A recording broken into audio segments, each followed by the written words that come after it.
বন্ধুরা নমস্কার। এসো গল্প শুনি ইউটিউব চ্যানেলে আমি কামাল আপনাদের স্বাগত জানাই। আজ আপনাদের জন্য নিয়ে এসেছি বিশিষ্ট লেখক তারাপদ রায়ের একটি চমৎকার ছোট গল্প। গল্প শুরুর আগে প্রতিদিনের মতো আবারও বলি, যে বন্ধুরা এখনও আমার চ্যানেলটিকে সাবস্ক্রাইব করেননি তারা অনতিবিলম্বে চ্যানেলটিকে সাবস্ক্রাইব করে দিন এবং পাশে থাকা বেল আইকনটি টিপে দিতে ভুলবেন না, যাতে আপনাদের কাছে আমার চ্যানেলের যে কোনো ভিডিও সংক্রান্ত নোটিফিকেশান সবার আগে পৌঁছে যায়। কেমন? আর এই ভিডিওটি ভালো লাগলে একটি লাইক, কমেন্ট, শেয়ার করতে ভুলবেন না। তো এই কটা কথা বলে চলুন শুরু করা যাক আজকের গল্প। আজকে শোনাব তারাপদ রায়ের লেখা একটি অখাদ্য গল্প।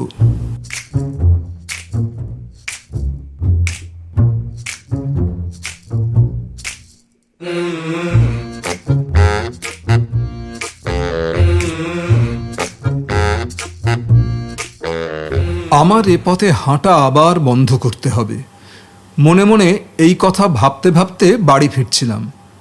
আজ সকালবেলাতেই প্রথম লক্ষ্য করলাম বাণী শাড়ি ধরেছে। প্রথম বয়সের শাড়িতে মেয়েটাকে ভালোই দেখাচ্ছিল, এর দিদিদের মতোই বলা যায়, কিংবা তাদের চেয়েও রানী মণি দুজনের চেয়েই হয়তো একটু বেশিই সুন্দরী। কিন্তু আমাকে এ পথে হাঁটা বন্ধ করতে হবে।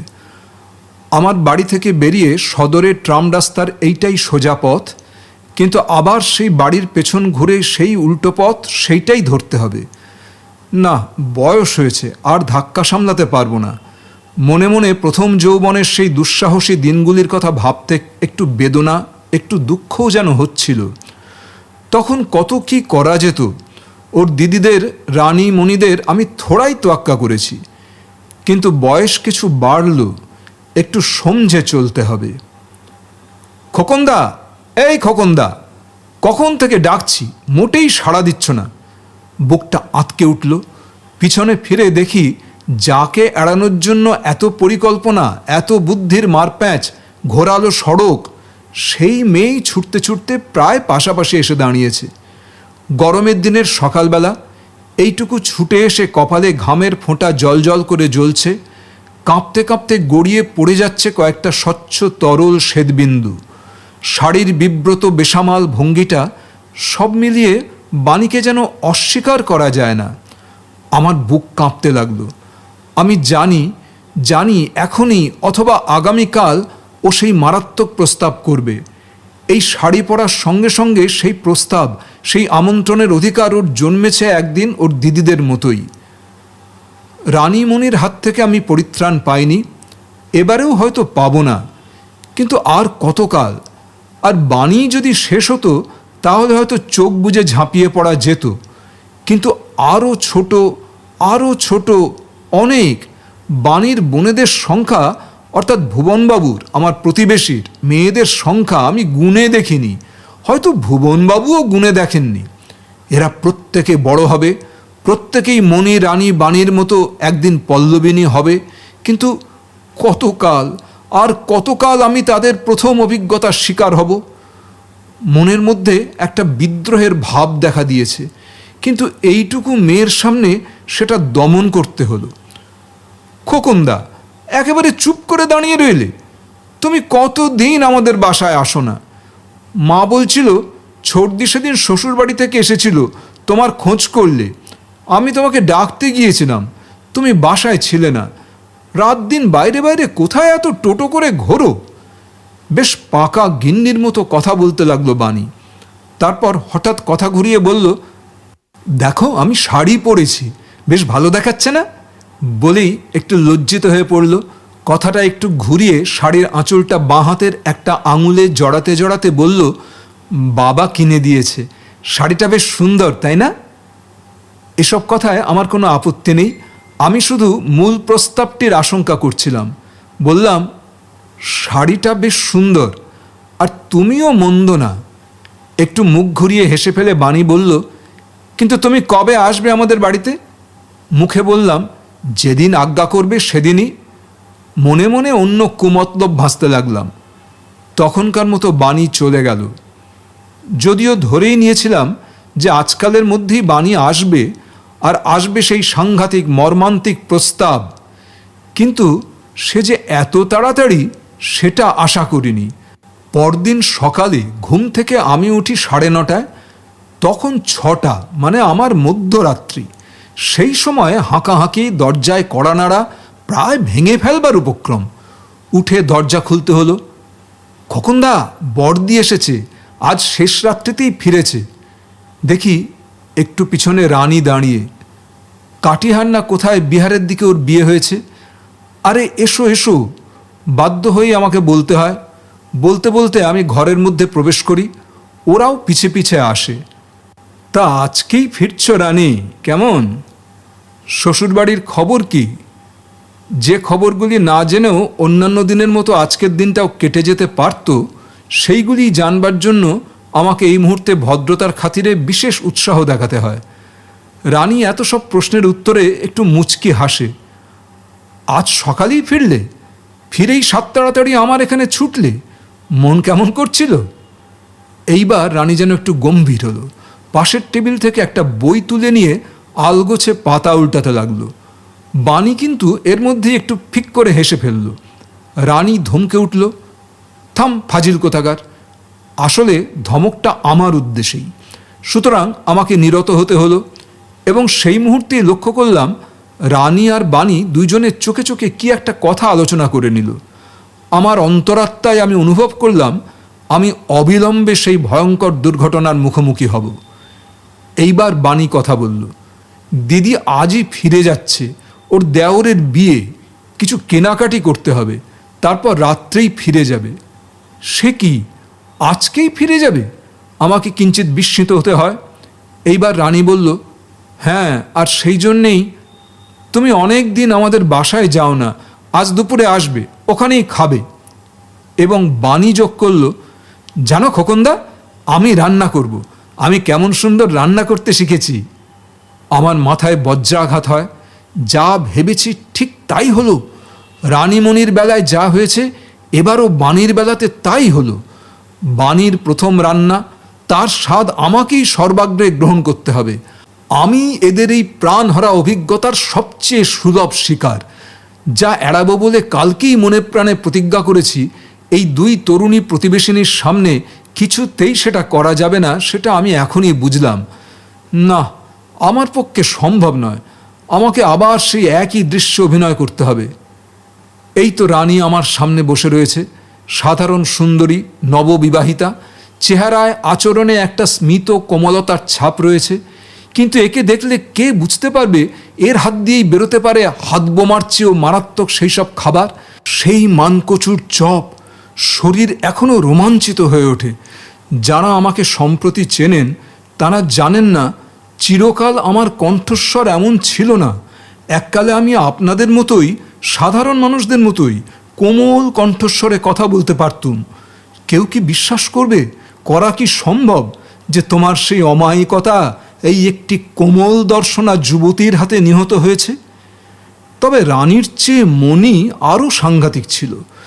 এই পৃথিবীতে অনেক খাদ্যদ্রব্য নিশ্চয়ই আছে, এবং আমরা সকলেই সেরকম খাবার লোভে পড়ে বা বিপদে পড়ে গ্রহণ করে থাকি, যার জন্যে যকৃৎ, প্লীহা বা অন্ত্রাশয়ে নানা অসুবিধা দেখা দেয়। কিন্তু বিশ্বাস করুন আর নাই করুন, মণির তৈরি এক ধরনের পরোটা খেয়ে আমার হাঁটুতে, কাঁধের জোড়াতে এবং দাঁতের মাড়িতে ভয়ঙ্কর ব্যথা হয়েছিল। 2 হাতের শিরা 1 সপ্তাহ ফুলেছিল। 21 দিন অফিস যেতে পারিনি। জোড়াসন হয়ে মেঝেতে খেতে বসেছিলাম। এদের বোনেদের এবং মায়েদের অনুরোধে উপরোধে, বলা উচিত বলপ্রয়োগে, হাঁটু গেড়ে মেঝেতে কাঁধের ও হাতের শিরায় শিরায় এবং দাঁতের মাড়িতে শরীরের সমস্ত শক্তি নিবিষ্ট করে পরপর 4টে খণ্ড গলাধঃকরণ করতে হয়েছিল। এবং খেয়ে আর উঠতে পারিনি, মেঝেতেই শুয়ে পড়েছিলাম। এদের ধারণা সেটা ভোজনাধিক্যবশত, আমার ধারণা অজ্ঞান হয়ে গিয়েছিলাম। পরে অবশ্য রোগশয্যায় মণি আমাকে বলেছিল, খাবারটা অবশ্য ভালোই হয়েছিল, কিন্তু খোকনদার অতটা খাওয়ার কি দরকার ছিল। এবং মণির কাছেই তার প্রস্তুত প্রণালী শুনেছিলাম। এখন ঠিক স্পষ্ট মনে নেই, তবে এই ঘটনার প্রতি সন্দেহশীল পাঠকদের এবং পাঠিকাদের একটু নমুনা দিচ্ছি, ধৈর্য সহকারে পরীক্ষা করে দেখতে পারেন। প্রথমেই বলা উচিত যে পরোটাগুলি গম বা যব এমনকি কোনো শস্যবীজ থেকেই তৈরি হয়নি, এগুলি ফলজাত। আরেকটু খোলসা করলে হয়তো ভালো হয়। আমের আঁটির ভেতরের সাদা সার গুঁড়ো করে কাঁঠালের বিচির সঙ্গে সেটা সেদ্ধ করে রোদ্দুরে শুকানো হয়, তারপর জল দিয়ে চটকে মেখে আবার শুকনো রোদ্দুরে শুকানো হয়। তারপর একে উপাদেয় করবার জন্য কিঞ্চিত মশলা এবং খাদ্যপ্রাণযুক্ত করবার জন্য পুঁইশাক নিংড়ে তার রস দিয়ে আবার শুকানো হয়। বিজ্ঞানের শিক্ষা এবং মনির উদ্ভাবনী শক্তি দুয়ে মিলে এই মারাত্মক পরিণতি। সেই রানী মনির বোন বাণী, তার হাতের রান্না খেতে হবে আমাকে আবার আজ দুপুরে। এবং আমি আবার স্পষ্ট প্রত্যক্ষ করলাম ওদের সেই ছোট ছোট বোনেরা যারা প্রতিদিন বড় হচ্ছে এবং কাল হোক পরশু হোক শাড়ি পরা শুরু করবে, আর আবার সেই সঙ্গে সেই রান্না আর আমি। আমার গায়ে কাঁটা দিয়ে উঠল। একটা কিছু, কোনো একটা প্রতিবিধান, একটা প্রতিকার করতেই হবে। বছরের পর বছর এই অত্যাচার আর নিশ্চিত মৃত্যুর মুখে আমি নিজেকে ঠেলে দিতে পারি না। আজ আবার আমার সেই প্রভুভক্ত কুকুরটির কথা মনে পড়ল। রাস্তা থেকে এনেছিলাম বাচ্চা অবস্থায়, তারপরে শত অপমানে প্রহারেও গৃহত্যাগ করেনি।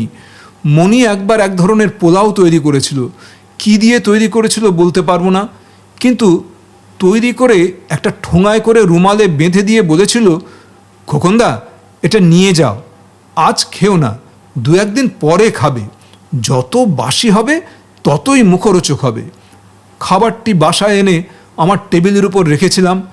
পরদিন সকালে সেই ঠোঙাটি মুখে করে আমার প্রিয় কুকুরটি হঠাৎ ঘরের বাইরে চলে গেল। সেই যে গেল, আর এলো না, চিরদিনের মতো নিরুদ্দেশ হয়ে গেল। পরে একবার পাড়ার বাইরে বহু দূরে একটা রাস্তায় হঠাৎ কুকুরটি দেখতে পেয়েছিলাম, কিন্তু আমাকে দেখেই এত ভীত আতঙ্কিত হয়ে পালিয়ে গেল যে বলার নয়। সুতরাং আর অত্যাচার সহ্য করা যায় না, এর একটা বিহিত করতেই হবে। আমি মরিয়া হয়ে উঠি। যথাসময়ে মধ্যাহ্নকাল এলো, আমাকে উঠতে হলো। বাণীর ছোট জনাচারেক দরজায় দাঁড়িয়ে রয়েছে আমাকে নিয়ে যেতে। ভালো করে স্নান করলাম। মাথাটি এই গুরুতর সংকটে কিঞ্চিত ঠান্ডা থাকা দরকার। তারপর পায়ে পায়ে গুটি গুটি এগুনো গেল ওদের বাড়ির দিকে। গিয়ে দেখি ত্রহস্পর্শ যোগ, মণিও এসেছে। বলল, দিদি এসেছে, খবর পেয়ে চলে এলাম। আমি বললাম, তা বেশ, তুমিও রান্না করলে নাকি? না সবই বাণী? মণি বললে, আমি একটা মাত্র তৈরি করেছি, শুধু মশলা দিয়ে, শুধুই মশলা, আর কিচ্ছু নয়, একটা মশলা চচ্চড়ি। মশলার সঙ্গে জিনিসটা কি দিলে? কি দিয়ে চচ্চড়িটা হলো? আমি একটা ছোট প্রশ্ন করি। মণি জানায়, আরে বলছি তো, শুধু মশলা দিয়ে, আর কিছু নেই। ধনে মৌরি সেদ্ধ করে তার চচ্চড়ি। যেমন ডাঁটা চচ্চড়ি, মাছের চচ্চড়ি, তেমনি ঠিক ধনে মৌরি চচ্চড়ি। শুধু ধনে মৌরি? তবুও আমার সংশয় দূর না হওয়ায় মণি অসম্ভব ধমকে ওঠে, আগে খাও, খেয়ে বলো। ইতিমধ্যে বানিয়ে এসে উপস্থিত, কপালে কালি, হাতে হলুদের দাগ, শাড়ির আঁচলেও বিশেষ ক্লান্ত দেখাচ্ছিল। এসেই প্রশ্ন করল, কাঁচকলার মধ্যে নুন থাকে জানো খোকনদা? আমি কাতর কণ্ঠে জানাই, থাকা স্বাভাবিক। সেই কাঁচকলা গরম জলে কুচি কুচি করে সেদ্ধ করে তার থেকে নুন বের করে নিয়েছি। তারপর সেই জল দিয়ে আর সব রান্না করেছি, আলাদা করে নুন দেওয়ার দরকার করেনি। বাণীর কথা শুনে আমি অভিভূত এবং মণি উচ্ছ্বসিত হয়ে পড়ে। রানীও এসে যোগ দেয়। ওরা এরকম কোনোদিন ভাবতেই পারেনি বাণী এই 15তেই যেটা করে ফেলল। ওরা বোনের জন্য বিশেষ গর্বিতও হতে থাকে। সবচেয়ে ছোট একটি বাচ্চা ঘরের কোণে বসে পুতুলের রান্নাবান্না করছিল খুব মন দিয়ে। তার দিকে আঙুল দেখিয়ে মণি বলল, দেখছো কেমন মনোযোগী, ও বাণীর চেয়েও সরেস হবে। ইতিমধ্যে ওদের মা চলে আসেন, এসেই হাঁক ডাক শুরু করে দেন, এখনই জায়গা করে দাও, আর দেরি করো না, খাবার ঠান্ডা হয়ে গেলে সে আর খাবারই থাকে না। সুতরাং খেতে বসতে হলো। বিচিত্র বর্ণগন্ধ সমন্বিত অপূর্ব খাদ্যদ্রব্য আমার চতুর্দিকে। তাকালেই চোখে জল আসে, জিভ শুকিয়ে যায়। অনুমান করি এত প্রয়োজন ছিল না, এর যে কোনো একটি কালান্তক হওয়ার পক্ষে যথেষ্ট।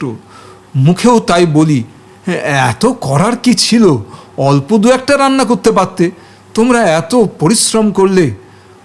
বলতে বলতে একসঙ্গে সবগুলি তরকারি ধীরে ধীরে অল্প অল্প করে মেশাতে থাকি। এই নীল রঙের পটলের ডালনাটার সঙ্গে ওই সাদা ধবধবে দুধ দিয়ে রাঁধা মাংসের ঝোলটা, তার সঙ্গে লাল টকটকে মুগের ডাল মেশাতেই একটা আশ্চর্য নতুন রং দেখা দিল, যেমন খাবারটায় তেমনি বোনেদের ও মায়ের মুখে। এবার আমি এগুলো সব চটকে মাখি, ভাত মেশাই, দলা পাকাই। এই দলাটা রানী খাবে, মণি খাবে এই দলাটা। এইভাবে এক একজনের নামে এক একটা দলা পাকিয়ে আলাদা করে রাখতে থাকি। ওরা এক একজনের নাম হতেই আঁতকে আঁতকে উঠতে থাকে। খোকনদা, তুমি কি পাগল হয়ে গেছো নাকি? আমরা রান্না করেছি, আমরা তো খাবই, তুমি খাও। এইবার আমি উঠে দাঁড়াই। আজ আর আমার পক্ষে খাওয়া সম্ভব নয়। কেন, কি হলো? ওরা সবাই যেন হতাশ হয়ে পড়ে, কেমন ক্লান্ত করুণ দেখায় ওদের।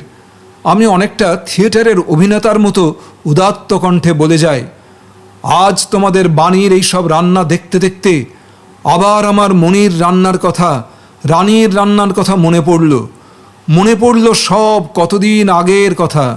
সেই কবে ছোটবেলায় পুরী গিয়েছিলাম। পুরীর সঙ্গে, তোমার পুরী যাওয়ার সঙ্গে আমাদের রান্নার সম্পর্ক কি? মণি প্রশ্ন করে।